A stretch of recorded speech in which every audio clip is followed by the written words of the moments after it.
Welcome back to Rabid Noise on Rabid Radio. That was Mr. MTV from Nothing More. And joining me on the program now is my man Jonny Hawkins. What's up, man? Hey, how you doing? Excellent, dude. Yeah, doing really well. Well, you're going to be heading down here in February for the Soundwave Tour, which is our best touring festival here in Australia. This is the first time that we'll see you guys down here, right? Yeah, this will be our first time to Australia ever. It's pretty exciting, dude. Oh, yeah. We're all just pumped. I mean, some of our favorite bands are from Australia, like Carnival and Dead Letter Circus and 12-Foot Ninja and Cog. So a lot of bands that we really respect and listen a lot to. So y'all have something special in the water down there, and so we're just coming over there so we can drink it and see if we get any of y'all's magic powers. I think you've got your own magic powers.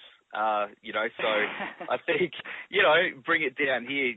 You've toured with those guys or seen those guys live? Yeah, we've gotten to tour with 12-Foot Ninja a little bit. We've gotten to do a little bit of touring with Carnival in the States.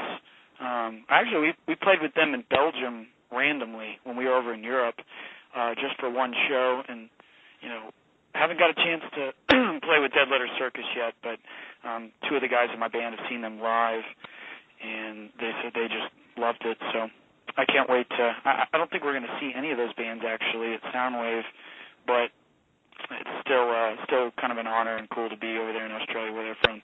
Oh, for sure, man. Well, the great thing about Soundwave is, they're really supportive of bands that maybe aren't as well known as the headliners, and give people the chance to discover artists like yourselves. And even though, you guys have been together for a few years, since you were announced, have you found that, people have been checking you out more and things like that?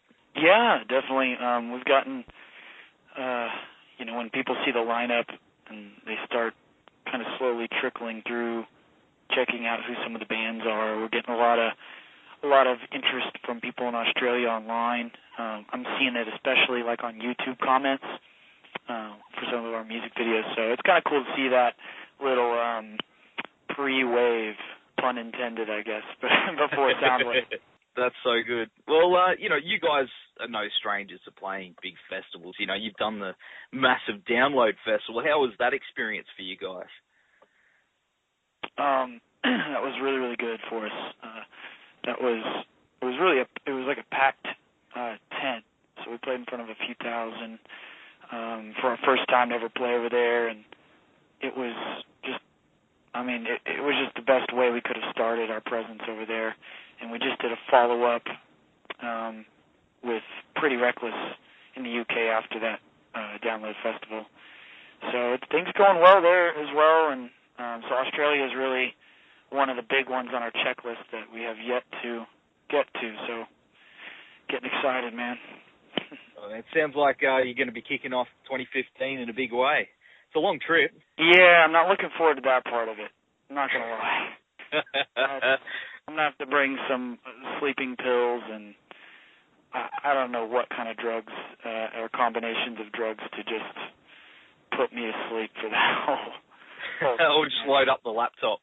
That's probably what I will do. I don't really sleep well on those things, so I'm usually writing music on the laptop anyway. So who knows, the whole next record may be written after that trip. We'll see. Maybe a bit of, Australian inspiration. Yeah. Well, I as I was saying before, man, I've been loving your self-titled album, and my favourite track is the one we played before was Mr. MTV. Which tracks off it are the most fun for you to play live? I would say, I think Salem, which is actually an older tune off of our record, The Few Not Fleeting. It was the record right before this self-titled one. And the reason I say that one is just because we do a big drum solo where we're all on drums and flipping drums and doing kind of taiko-style Japanese kind of rhythms. And it's just, visually, it's really exciting, and also for us it's a lot of fun to just, beat the shit out of things and call it music.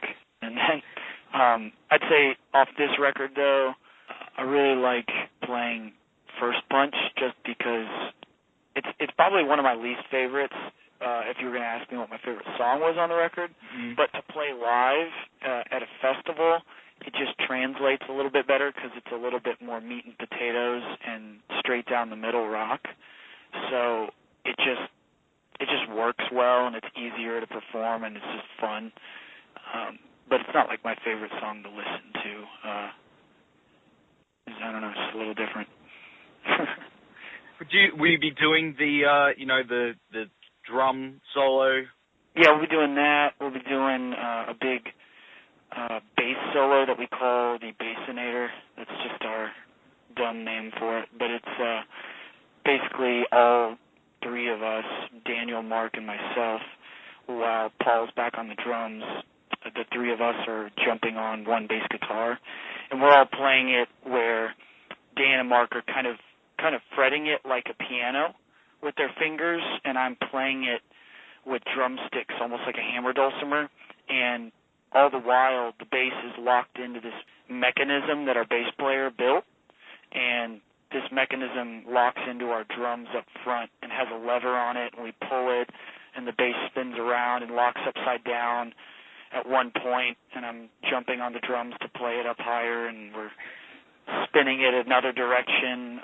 Anyway, it's an interesting kind of a little bit more unorthodox kind of showpiece that we do. So hopefully that'll spark some interest for people that are going to come see us. I think that's. I mean, to get creative like that, it sounds like you guys are having a lot of fun playing live. Yeah.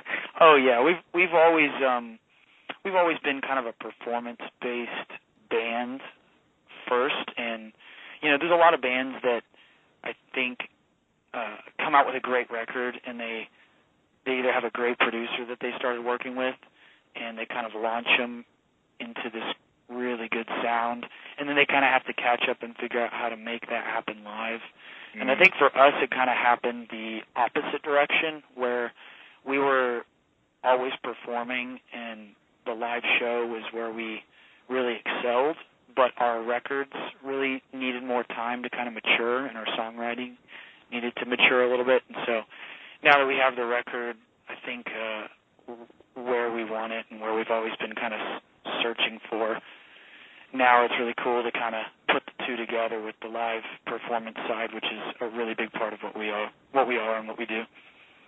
Seems like you guys are just unstoppable live. I can't wait to see it. It's going to be so good. Yeah, I can't wait, man. It's going to be fun. Yeah, man. Well, the thing that I really liked about you guys is, you remind me of a mix of bands like, that I love, like Filter and Tool and Stabbing Westward and bands like that. Is that fair to say that, you guys have drawn influences from those bands and, put your own spin on it? Oh, yeah. Those are definitely bands we've been influenced by. Tool was definitely a really big one of those.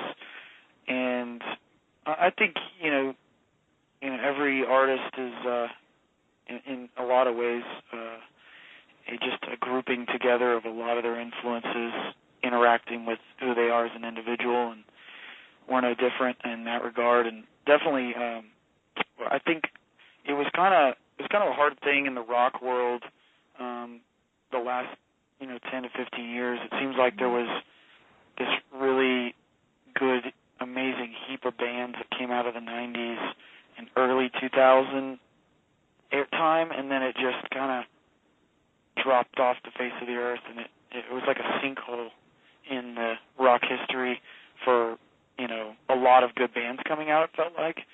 And I think we're turning a corner now that the music industry is kind of rebuilding itself from that whole digital revolution that it went through, with records not selling like they used to, and everything. So I think we're in a cool place now where we're seeing a lot of bands. For example, a band that we just toured with, Sleepwave, which is a new up-and-comer as well.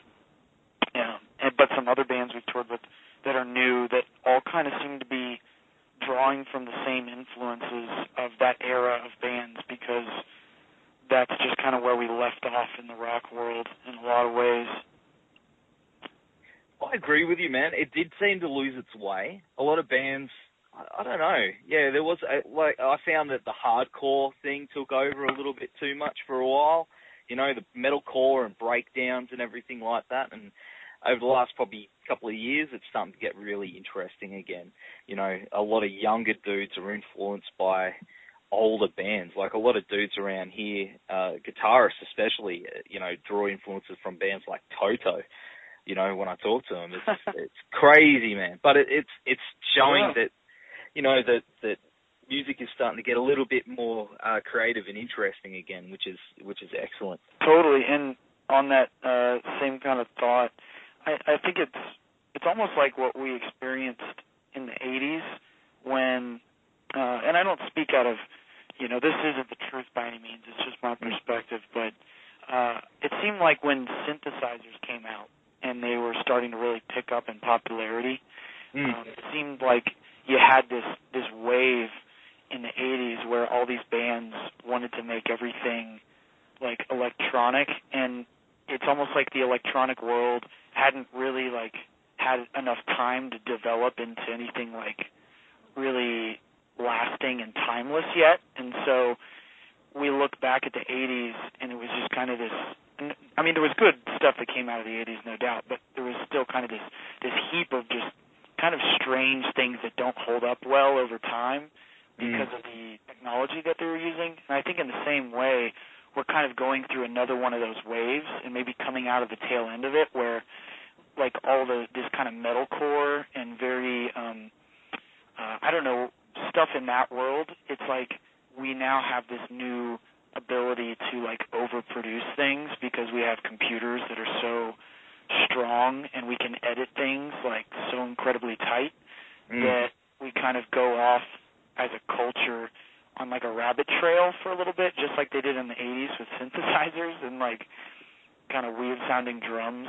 And I think we're going to kind of sink back into, oh yeah, it's still about like having a good song and not just like who can edit the most notes the fastest and in a computer program. But I don't know, it just seems to be like, in my head at least, there's kind of a parallel there. I totally agree with you there, dude. Well, we're going to go to the track This Is the Time from your self-titled album. Now, look, thanks for hanging with us tonight, Jonny, and really looking forward to seeing you dudes at Soundwave 2015. Yeah, hell yeah, man. Can't wait, and I'll see you there.